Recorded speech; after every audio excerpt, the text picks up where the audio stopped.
प्यारे स्टूडेंट, समझिए आप आए पढ़ना है 10वां में लाइट चैप्टर फिजिक्स का है। उसमें आपको अवतल दर्पण में समझना है कि वस्तु को कहाँ रखा है, उसका प्रतिबिंब कहाँ बनेगा। अवतल दर्पण में ऐसे वस्तु को 6 जगह रखा जाता है तो उसका 6 जगह प्रतिबिंब बनेगा। ध्यान से समझिए। एनसीईआरटी की कुछ बातें हैं। किसी अवतल दर्पण द्वारा बीम का मतलब आप ध्यान में रखेंगे वस्तु बीम की विभिन्न स्थितियों के लिए बने प्रतिबिंब बताइए। तो यहाँ से बीम माने समझिए वस्तु, यानी अवतल दर्पण में वस्तु को हम कहाँ रखेंगे, प्रतिबिंब कहाँ बनेगा, यही आपको समझना है। तो पहले 4 कॉलम समझिए। यहाँ से पहला कॉलम में बीम की स्थिति, बीम माने होता है वस्तु की स्थिति। दूसरा कॉलम में समझेंगे प्रतिबिंब की स्थिति, यानी वस्तु को कहाँ रखेंगे तो उसका प्रतिबिंब कहाँ बनेगा, ये समझिए। उसके बाद प्रतिबिंब का साइज, साइज इंग्लिश शब्द है, हिंदी में उसको बोलते हैं आकार। कैसा प्रतिबिंब बनेगा, उसका आकार। प्रतिबिंब की प्रकृति, प्रकृति का मतलब होता है वास्तविक बनेगा, उल्टा बनेगा, आभासी बनेगा, सीधा बनेगा, यह प्रकृति में समझना। अगर वस्तु को हम अनंत पर रखेंगे, अवतल दर्पण की हम बात कर रहे हैं, अगर वस्तु को हम अनंत पर रखेंगे तो उसका प्रतिबिंब फोकस पर, फोकस का मतलब यफ पर बनेगा, अत्यंत छोटा यानी बिंदु आकार का बनेगा। और बिंदु आकार का मतलब यह होता है कि छोटा बनेगा, यानी बिंदु आकार का बनेगा उसका प्रतिबिंब। और प्राकृतिक होगा वास्तविक और उल्टा, यह आपका उसका प्राकृतिक बनेगा। अगर कह रहा है कि वस्तु को अवतल दर्पण में सी से परे रखा जाए, परे का मतलब होता है बाहर, बाहर का मतलब दूर, यानी सी से दूर या बाहर रखें। सी का मतलब होता है वक्रता, यानी वक्रता केंद्र से बाहर अगर अवतल दर्पण में वस्तु को रखेंगे तो उसका प्रतिबिंब एफ और सी के बीच बनेगा।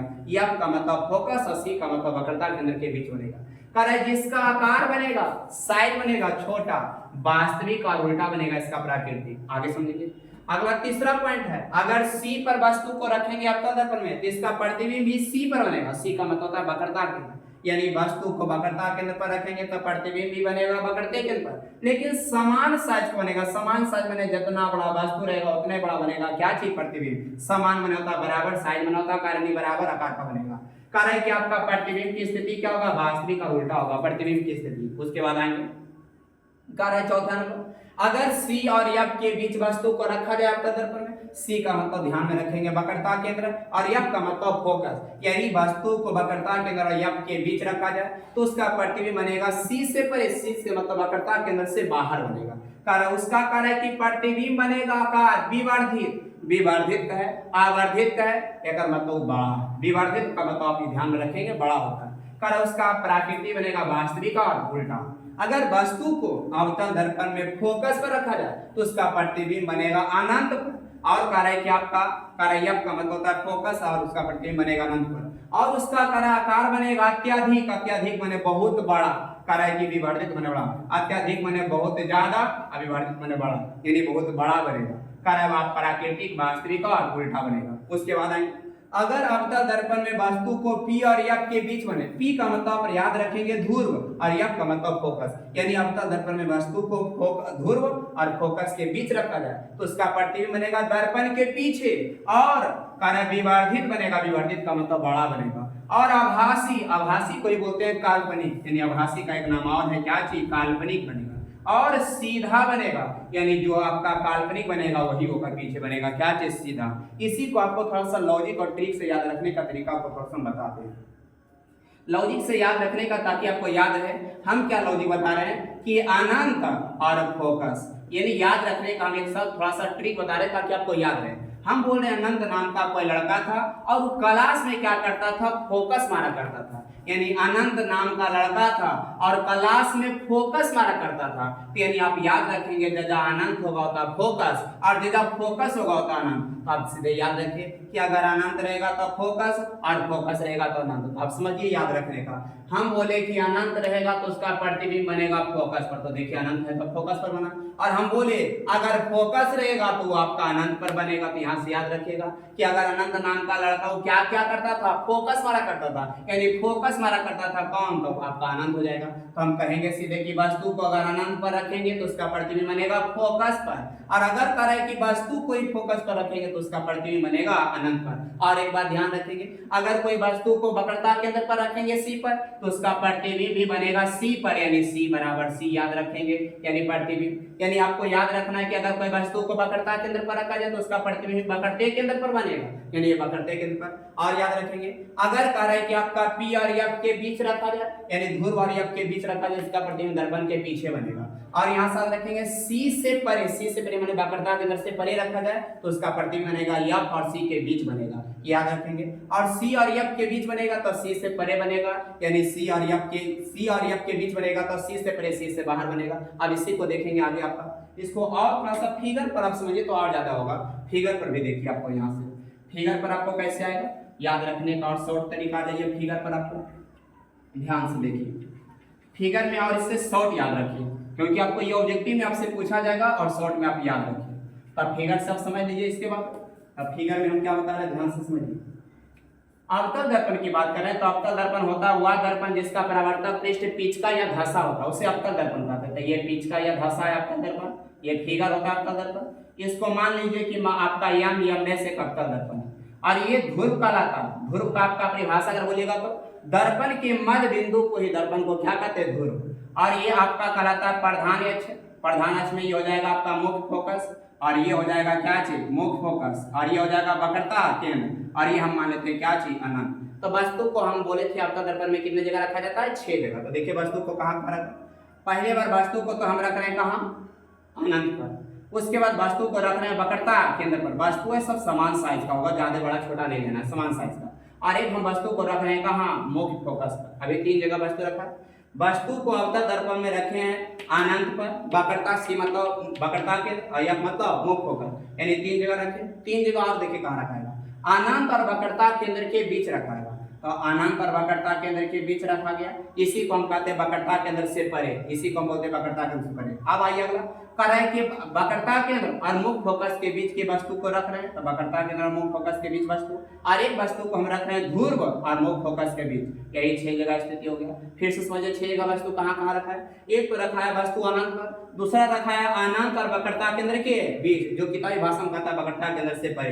अगला आपका तीसरा कार्य वक्रता केंद्र पर रखा गया, अगला वक्रता केंद्र और मुख्य फोकस के बीच रखा गया, अगला आपका मुख्य फोकस पर रखा गया, और ध्रुव और मुख्य फोकस के बीच रखा गया। यानी 6 जगह वस्तु का नाम लिखते हैं। एक जगह रखा गया वस्तु कहाँ, अनंत पर, दूसरा जगह वस्तु रखा गया अनंत और वक्रता केंद्र के बीच, यानी हम कह सकते हैं वक्रता केंद्र से परे।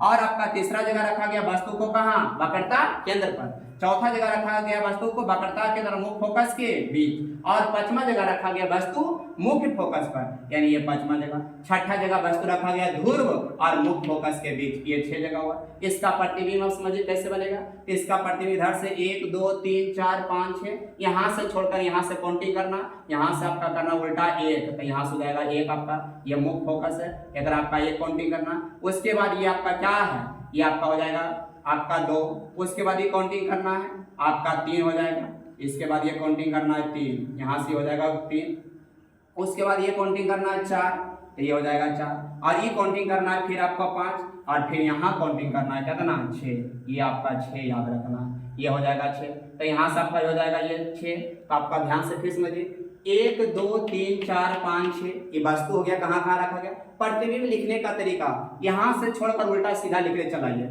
1 2 3 4 5, उधर से थोड़ा सा छोटा करके बड़ा की साइज करते चलाइए। अब याद रखिए वस्तु को अगर अनंत पर रखेंगे तो प्रतिबिंब बनेगा फोकस पर, यानी एने 1 तो एने 1, एने 2 तो एने 2, एने 3 तो एने 3, एने 4 तो एने 4, एने 5 तो एने 5, ये 6 इधर तो इधर पीछे 6, ये वो आपका पीछे जाएगा। तो फिर से समझिए वस्तु को अगर अनंत पर रखा जाएगा तो मुख्य फोकस बनेगा आपका, वस्तु को अनंत पर रखेंगे तो आपका प्रतिबिंब बनेगा फोकस में।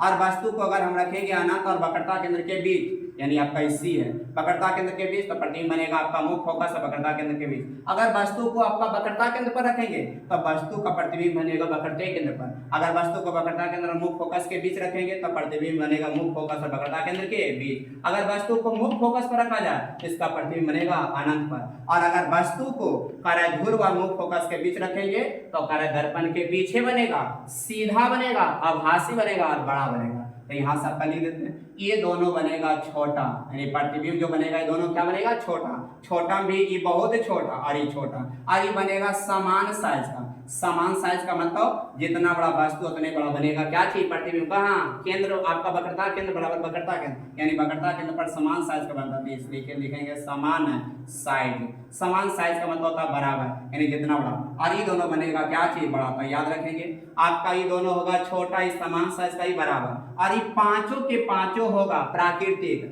वास्तविक, और हो जाएगा क्या चीज उल्टा, वास्तविक और उल्टा। और जो दर्पण के पीछे बनेगा वो बनेगा क्या चीज आभासी। आभासी का मतलब होता है काल्पनिक, आभासी सीधा और बड़ा बनेगा, आभासी सीधा और बड़ा। एक बार फिर से समझ लीजिए, पर अगर वस्तु को अवतल दर्पण में 6 जगह रखेंगे, पहला जगह आपका अनंत पर रखेंगे, दूसरा जगह आपका वक्रता केंद्र अनंत के बीच रखेंगे, तीसरा जगह अनंत पर आपका वक्रता केंद्र पर रखेंगे, चौथा जगह वक्रता केंद्र मुख्य फोकस के बीच रखेंगे, और पांचवा जगह मुख्य फोकस पर रखेंगे, छठा जगह ध्रुव और मुख्य फोकस के बीच रखेंगे। तो इसका प्रतिबिंब कैसे बनेगा, अगर अनंत पर रखेंगे तो प्रतिबिंब फोकस पर बनेगा, इन्हें ये तो उन्हें ये करना।